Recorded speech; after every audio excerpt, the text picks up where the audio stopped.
Welcome back, guys. We are heading towards our new section.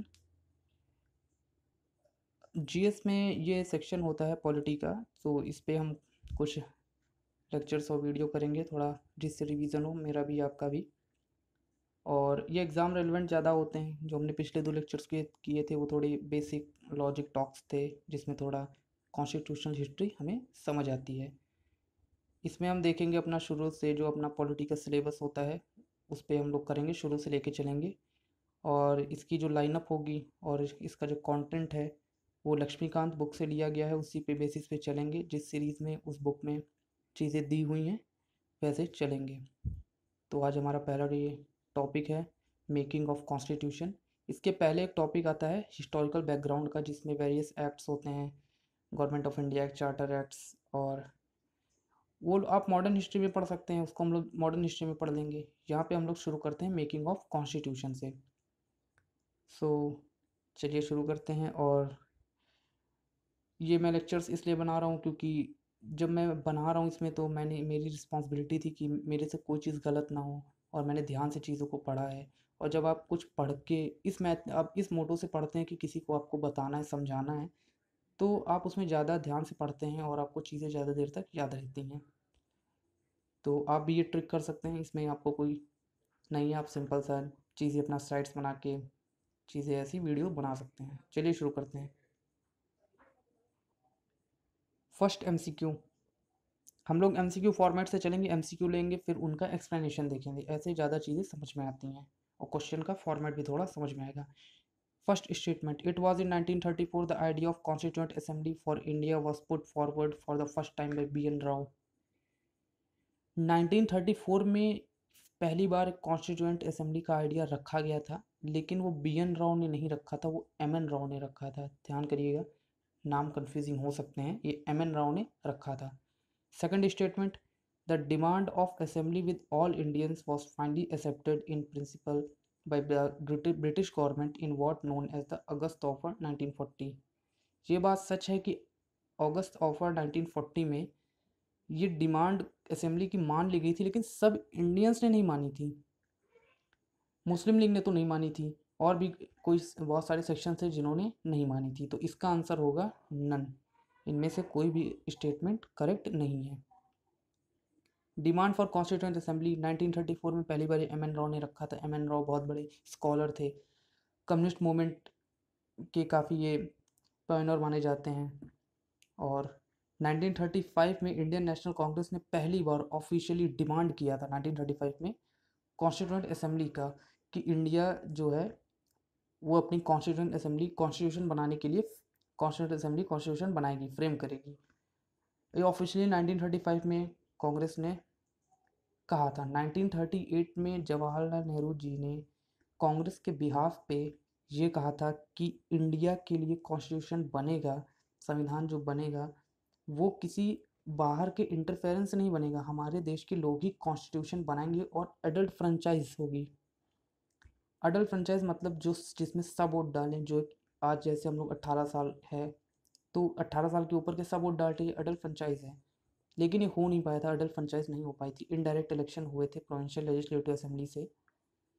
The demand was finally accepted, जो demand है वही हम लोगों ने देखा अगस्त ऑफर 1940 में एक्सेप्ट कर ली गई थी। फिर 1942 में सर स्ट्रैफर्ड क्रिप्स जो मेंबर थे ब्रिटिश गवर्नमेंट के कैबिनेट के, वो इंडिया आए थे ड्राफ्ट प्रपोजल के साथ, और उन्होंने इस बात को अडॉप्ट किया था। उन्होंने ये कहा था कि वर्ल्ड वॉर 2 के बाद ये हम लोग सेटअप करेंगे। लेकिन जो क्रिप्स प्रपोजल था वो मुस्लिम लीग के द्वारा रिजेक्ट कर दिया गया था, क्योंकि उनका उस टाइम मूड बन चुका था पाकिस्तान के लिए, कि वो लोग रट लगाए हुए थे कि अलग स्टेट चाहिए, पाकिस्तान चाहिए, इसलिए वजह से उन्होंने ये रिजेक्ट कर दिया था। फाइनली कैबिनेट मिशन आया, उसके बाद इंडिया भेजा गया। इसने टू कॉन्स्टिट्यूंट असेंबली का आइडिया रिजेक्ट कर दिया था। दरअसल मुस्लिम लीग कह रही थी एक हमारे उस जो नॉर्म जो ऐसे कॉन्स्टिट्यूंट असेंबली बनने वाली थी उसमें हिंदूज ज़्यादा थे, तो बोल रहे थे हमारे हितों की इंटरेस्ट जो है नहीं रख पाएंगे, इसलिए 2 कॉन्स्टिट्यूंट असेंबली बनाइए। लेकिन उसने जो कैबिनेट मिशन था 2 कॉन्स्टिट्यूंट असेंबली का जो प्रपोजल था वो रिजेक्ट कर दिया था। लेकिन मुस्लिम लीग ने इसे, क्योंकि मुस्लिम लीग को लग रहा था कि कुछ उनके पास रास्ता बच नहीं रहा था, तो उसने बाद में इस चीज़ को मान लिया था, सेटिस्फाई हो गई मुस्लिम लीग, लेकिन बाद में मुस्लिम लीग इससे मुकर गई थी, जिन्ना माने नहीं थे बात को। MCQ 2, in September 1945 the newly elected conservative government in Britain expressed its intention of creating a constituent assembly for India that would frame India's constitution। क्या ये बात सही है? 1945 में कहा था, ये बात सही है। सितंबर में कहा था, ये भी सही है, पर ये कंजर्वेटिव गवर्नमेंट नहीं थी, ये लेबर गवर्नमेंट थी। तो लेबर गवर्नमेंट ने सितंबर 1945 में ये एक्सप्रेशंस अपने इंटेंशन बताए थे। Cabinet mission recommended divided India and accept the Muslim League demand for separate Pakistan. ये भी मना कर दिया था, कैबिनेट मिशन ने नहीं माना था। तो ये डिवाइडेड इंडिया नहीं माना था, बताया जैसे दो कॉन्स्टिट्यूंट असेंबली का आइडिया रिजेक्ट कर दिया था, डिवाइडेड इंडिया का रिजेक्ट कर दिया था आइडिया, यहाँ भी नन होगा। कॉम्पोजिशन ऑफ कॉन्स्टिट्यूंट असेंबली, नवंबर 1946 को ये सब सेटअप हुआ। कैबिनेट मिशन के अंदर कॉन्स्टिट्यूंट असेंबली सेटअप हुई।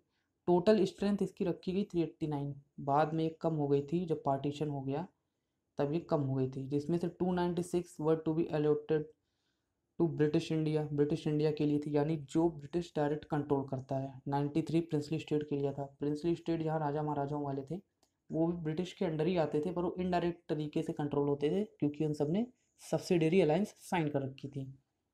Out of 296 seats allotted to British India, 292 members were to be drawn from 11 governor province. तो 292 सीट्स में से 296 में से 292 सीट्स जो थी वो 11 गवर्नर प्रोविंस से आ रही थी, प्रोविंस बने थे ब्रिटिशर्स के। 4 थे चीफ कमिश्नर प्रोविंस से। चीफ कमिश्नर प्रोविंस आपको पता होना चाहिए, 4 थे, आसाम, बंगाल, बिहार एंड बॉम्बे। वहाँ से 4 चीफ कमिश्नर आने वाले थे। और seats allocated to each British province were to be divided among the 3 principal communities. 3 principal जो मुख्य कम्युनिटीज़ थी उनमें डिवाइड थी, Muslim, Sikh and general. General में एक्सेप्ट मुस्लिम एंड सिख्स को छोड़ के सारी कम्युनिटीज़ शामिल थी, और ये था in proportion to the population, यानी जहाँ जितनी पॉपुलेशन वहाँ उतनी सीट्स। अप्रॉक्सीमेट 1 मिलियन पे एक सीट थी, 10 लाख पे 1 seat. The representatives of each community were to be elected by members of that community in the provincial legislative assembly। Direct election नहीं हुआ था, जैसे कि मैंने बताया, जनता ने डायरेक्ट वोट नहीं डाला था, इनडायरेक्ट हुआ था, जैसे राष्ट्रपति का चुनाव होता है, हम लोग MP MLA को वोट डालते हैं और वो जाके राष्ट्रपति को वोट डालते हैं। और ये सिंगल ट्रांसफरेबल वोट था, जैसे राष्ट्रपति का राज्यसभा में चुनाव होता है उस वजह से होता है। इसमें हम लोगों का जो ऐसे नॉर्मल जनरल इलेक्शन में चुनाव होता है वो होता है first past the post system, यानी कि आप एक लोगों को वोट देते हैं, जिसको ज़्यादा वोट मिल गए वो जीत जाता है। इसमें क्या होता है कि आप ऐसे रहता है, इसमें कैंडिडेट्स के नाम होते हैं और आपको प्रायोरिटी देनी होती है कि मेरा पहली प्रायोरिटी ये है, दूसरी ये है, तीसरी ये है, चौथी ये है। और रीडिंग होती है तो जिसको सबसे कम मिलते हैं वो नीचे से हट जाता है, उसके बाकी वोट्स आगे 3 में शेयर हो जाते हैं, ट्रांसफ़र हो जाते हैं वोट, इसीलिए सिंगल ट्रांसफरेबल वोट है। फिर इसी तरह दूसरा हटेगा, तीसरा हटेगा, और लास्ट में जिसको ऐसे ज़्यादा वोट मिलेंगे ट्रांसफ़र होते होते वो जीत जाएगा। प्रिंसली स्टेट के जो थे उनमें सिर्फ नॉमिनेशन होना था, जो राजा महाराजा थे वो किसी को भी अपने मन से कॉन्स्टिट्यूंट असेंबली में भेज सकते थे। तो ये तो क्लियर हो गया था कि कॉन्स्टिट्यूंट असेंबली जो थी वो पार्शली इलेक्टेड थी, देख रहे हैं हम लोग, प्रोविंशियल लेजिस्लेटिव असेंबली से इलेक्ट होकर, और पार्शली नॉमिनेटेड थी, राजा महाराजा नॉमिनेशन करके भेज रहे हैं। Moreover the members were to be indirectly elected by the members of the provincial assemblies.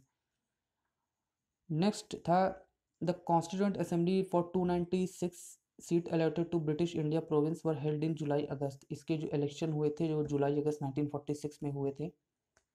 और आगे, although the constituent assembly was not directly elected by people, जैसे जाना डायरेक्टेड इलेक्ट नहीं हुई थी, और इसमें इसमें डायरेक्टली इलेक्ट नहीं हुई थी, लेकिन फिर भी हर सेक्शन के लोग इसमें शामिल थे, ऐसे इन्होंने सीट्स बांट के रखी थी। हिंदूज भी थे, मुस्लिम भी थे, Sikh, Parsi, Anglo Indian, Indian Christian, SC ST including womens सब थे।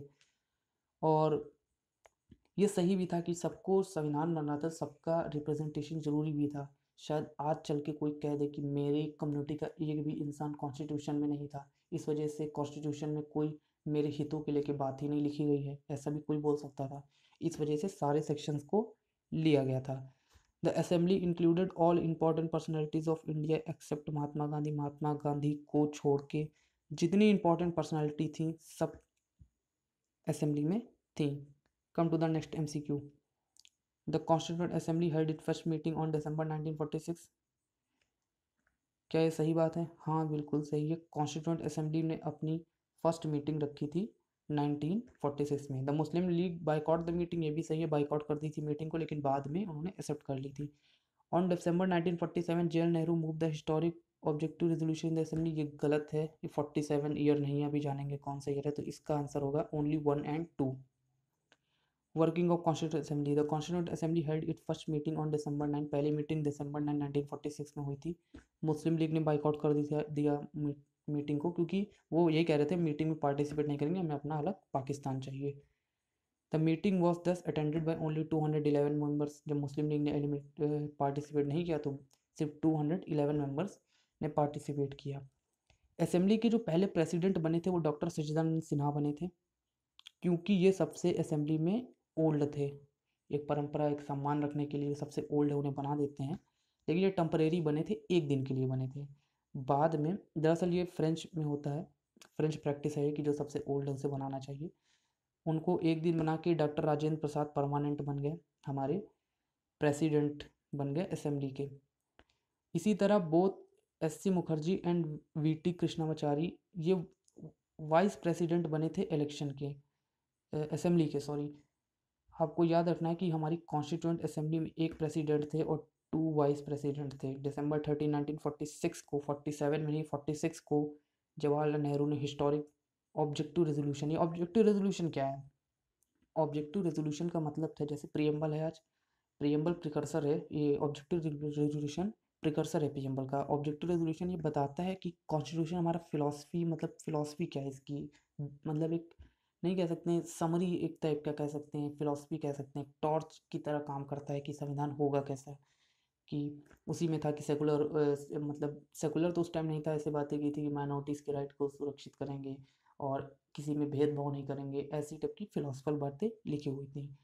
इस रेजोल्यूशन को यूनानिमसली अडॉप्ट कर लिया गया था असेंबली में, यानी किसी ने इस पर विरोध नहीं जताया था, सबने इसे अडॉप्ट कर लिया था।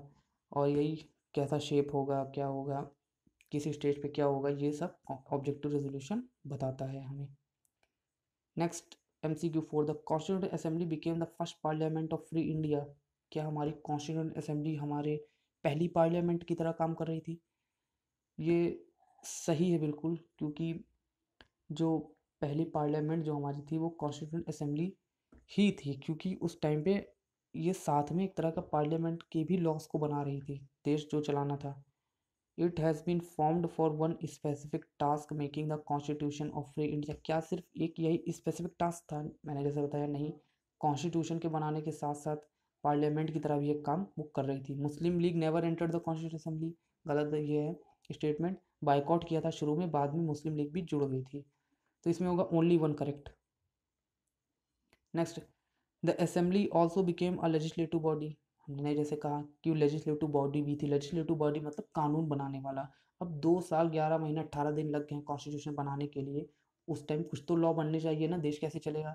तो लेजिस्लेटिव असेंबली की अभी ये काम कर रही थी, तो वही 2 फंक्शन थे, एक कॉन्स्टिट्यूशन बनाना, एक लेजिस्लेटिव की तरह काम करना। अलग अलग डेज पे अलग अलग काम होते थे, किसी दिन कॉन्स्टिट्यूशन बना रहे हैं, किसी दिन लॉज बना रहे हैं।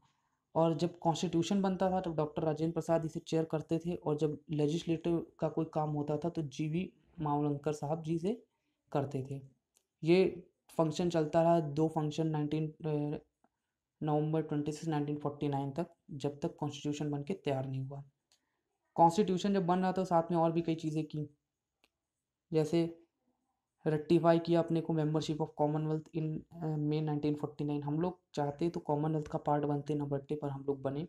कॉमनवेल्थ का पार्ट मतलब ये है कि ब्रिटिशर्स ने जहाँ जहाँ दुनिया में राज किया है तो वो सारे देश कॉमनवेल्थ के मेंबर हैं। हाँ, USA नहीं है, USA पे भी राज किया था, वो एक्सेप्शन है।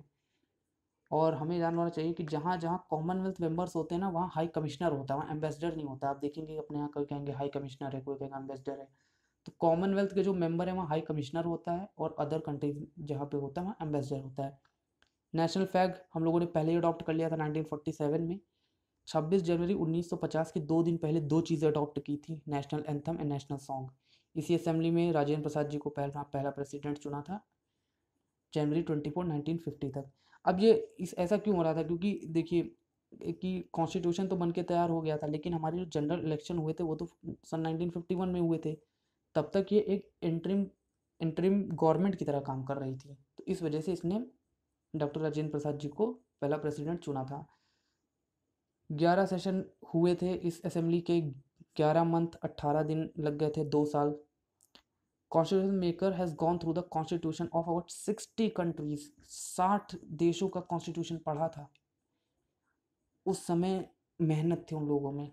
आज के मेंबर ऑफ पार्लियामेंट, आज के लोगों को बोल दो वो एक बिल ना पढ़े, 4 लाइन नहीं लिख पाएंगे। 60 कंट्रीज, 114 दिन तक उन्होंने संघर्ष किया अपना ड्राफ्ट बनाने में, बहुत मेहनत की। 64 लाख का एक्सपेंडिचर हुआ था।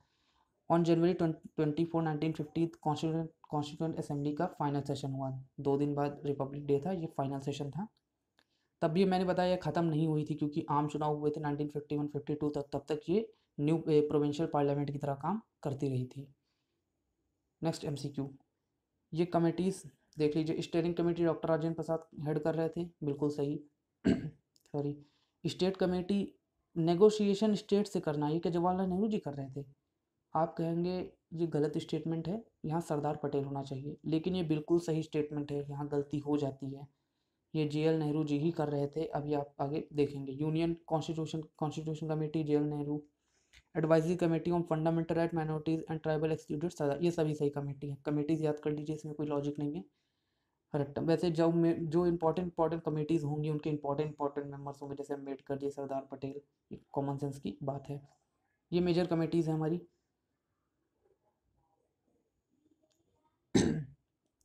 Union power committee Jawaharlal Nehru, sorry, union power committee Jawaharlal Nehru. Union constitution committee Jawaharlal Nehru. Provincial constitution committee जो थी, प्रोविंस से डील करने का, वो सरदार पटेल जी कर रहे थे।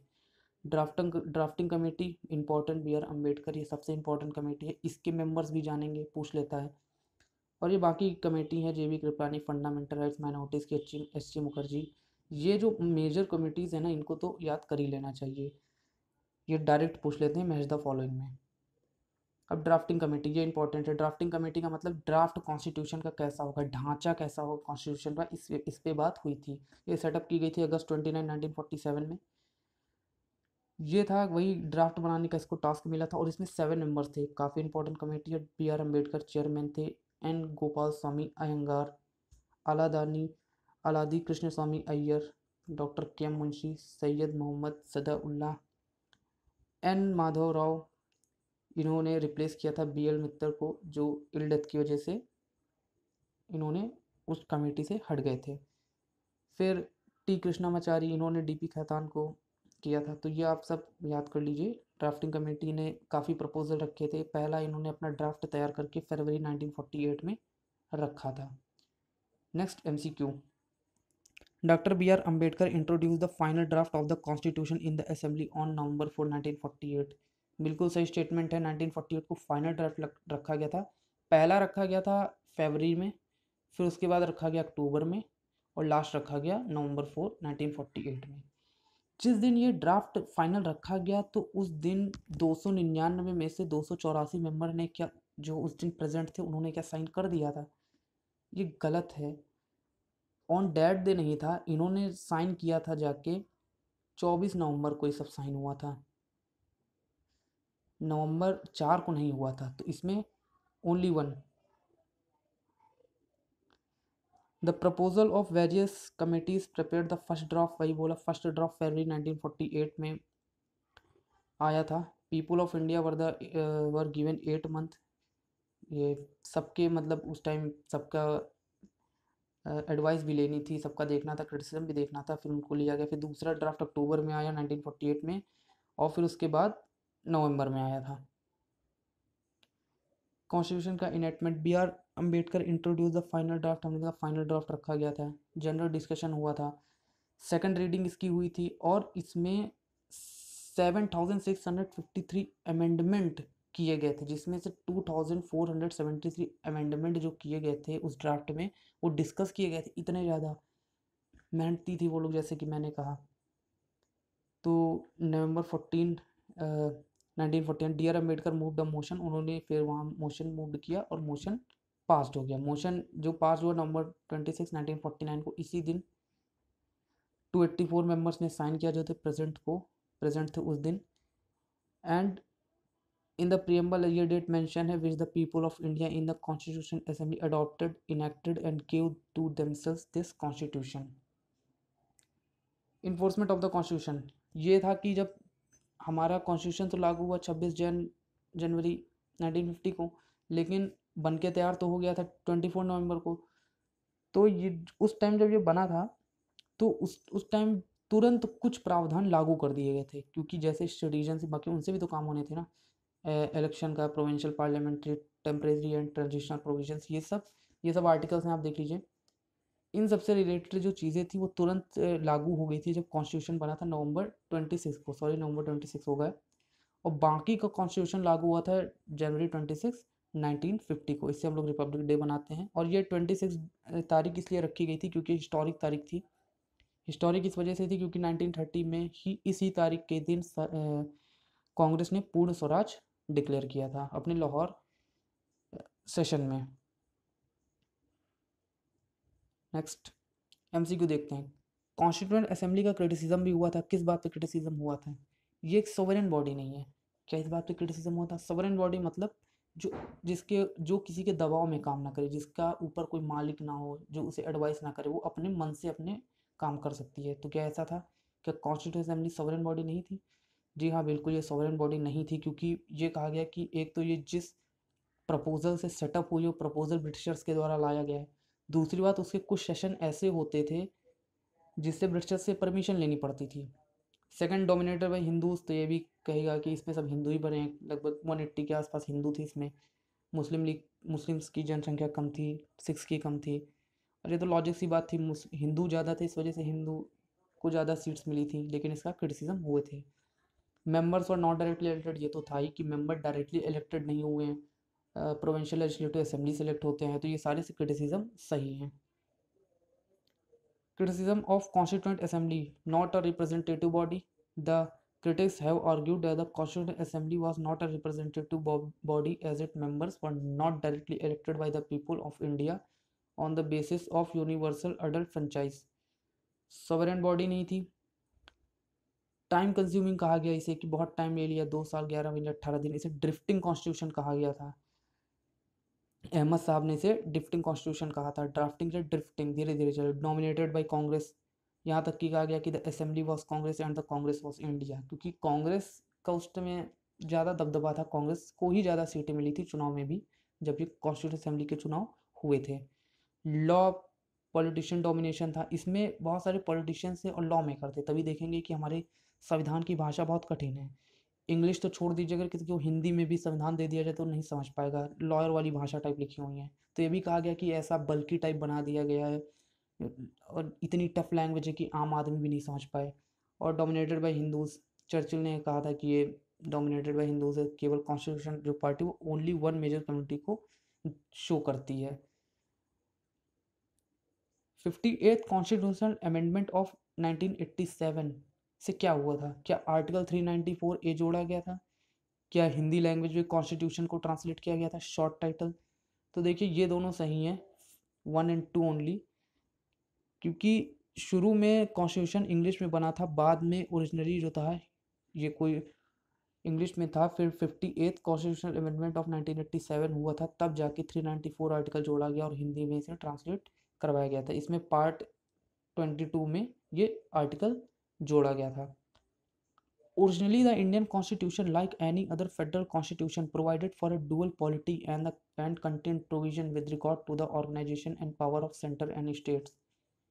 क्या ये सही है? ओरिजिनली कॉन्स्टिट्यूशन में, ओरिजिनली देखिए जहाँ वर्ड आएगा इसका मतलब जब कॉन्स्टिट्यूशन शुरू में बना था, जब कोई संशोधन नहीं हुआ था। तो ये बात बिल्कुल सही है, पावर सेंटर और स्टेट के बीच में बनी है, डुअल पॉलिटी थी। पर क्या ये आज सही है? आज ऐसा नहीं है। आज 3 टीयर गवर्नमेंट है, एक है सेंट्रल गवर्नमेंट, एक है स्टेट गवर्नमेंट, एक है लोकल गवर्नमेंट। ये तब तक सही था, कब तक सही था? जब तक 74th कॉन्स्टिट्यूशनल अमेंडमेंट नहीं हुआ था, जिससे पंचायती राज और म्यूनिसिपैलिटी को इंट्रोड्यूस किया था।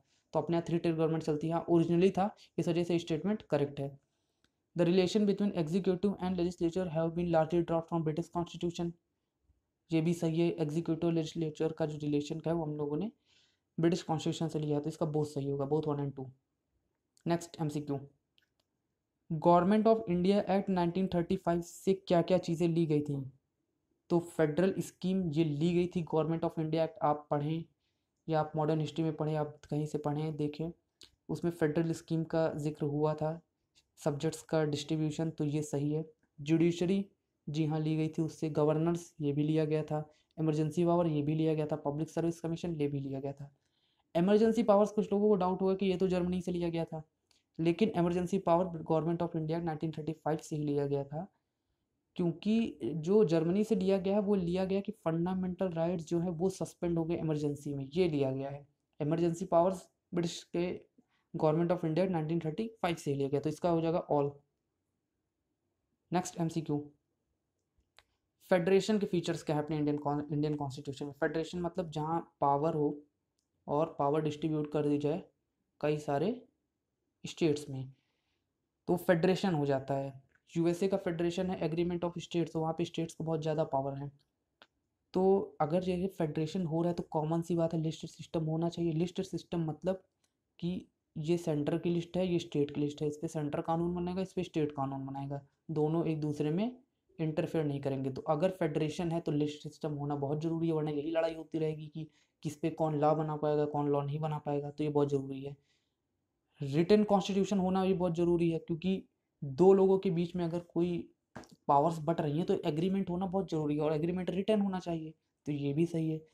कॉन्स्टिट्यूशन रिजिड होना चाहिए, ऐसा नहीं है कि सेंट्रल गवर्नमेंट इतना हल्का फ्लेक्सिबल कॉन्स्टिट्यूशन है कि सेंट्रल गवर्नमेंट कुछ भी लॉ बना दे और फेडरेशन की पावर ही छीन ले, बोल दे जितने आज से स्टेट में सब्जेक्ट हैं वो सब हम रखेंगे, स्टेट कोई सब्जेक्ट पे नहीं बनाएगा लॉ, तो ऐसा भी नहीं होना चाहिए। कॉन्स्टिट्यूशन रिजिड होना चाहिए, और वही सुप्रीमेसी ऑफ कॉन्स्टिट्यूशन होना चाहिए।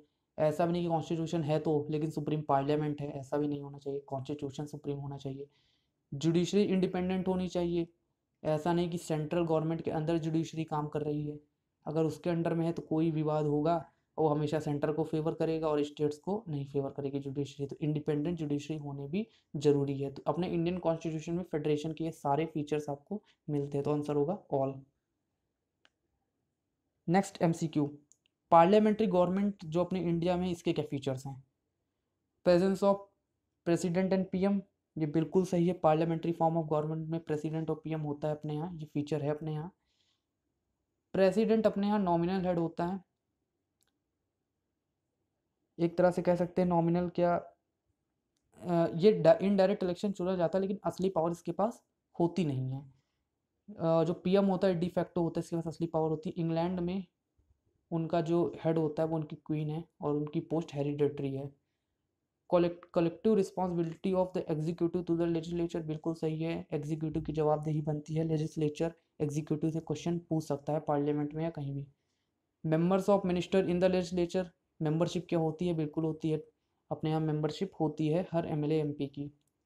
Dissolution of lower house, lower house कहते हैं लोकसभा को, तो हाँ बिल्कुल सही है, नो कॉन्फिडेंस मोशन आ जाता है, अगर नो कॉन्फिडेंस मोशन आ गया तो पार्टी गिर जाती है, तो लोअर हाउस डिसॉल्व हो सकता है, तो इसका है all. Next MCQ 3, regarding Indian political system, इनसे क्या चीज़ें सही हैं? इंडिया क्या एक कॉसी फेडरेशन है यूएसए की तरह, लेकिन कनाडा की तरह नहीं है, तो ये गलत है। कनाडा की तरह है, यूएसए की तरह नहीं है। यूएसए में फेडरेशन एग्रीमेंट, मैंने बताया एग्रीमेंट ऑफ स्टेट्स है, तो उनके यहाँ स्टेट्स को ज़्यादा पावर है। कनाडा में जो स्टेट्स बनाए गए थे वो इसलिए बनाए गए थे, अपने यहाँ भी इसीलिए बनाए गए हैं कि इतना बड़ा एरिया है तो आराम से उसको क्या कहते हैं, शासन करने में, एडमिनिस्ट्रेशन करने में आसानी हो। लेकिन ये भी क्वेश्चन उठता है कि यूएसए का एरिया अपने से भी बड़ा है, तो उनको स्टेट्स को ज़्यादा पावर क्यों मिली हुई है, तो ये भी एक बात है, लेकिन अपने यहाँ इस तरह बनाया गया है। तो क्वासी फेडरेशन है अपना, अमेरिका में फुल फेडरेशन है, वहाँ पावर इक्वल बटी है, लेकिन अपने यहाँ ज़्यादा पावर सेंटर के पास होती है। Indian constitution followed Irish constitution of list power system sharing, क्या लिस्ट का जो सिस्टम है कि लिस्ट होगी, ये क्या हमने आयरिश कॉन्स्टिट्यूशन से लिया? तो एक गलत बात है, आयरिश से नहीं लिया है, ऑस्ट्रेलिया से लिया है। आयरिश से हम लोगों ने लिया है डीपीएसपी,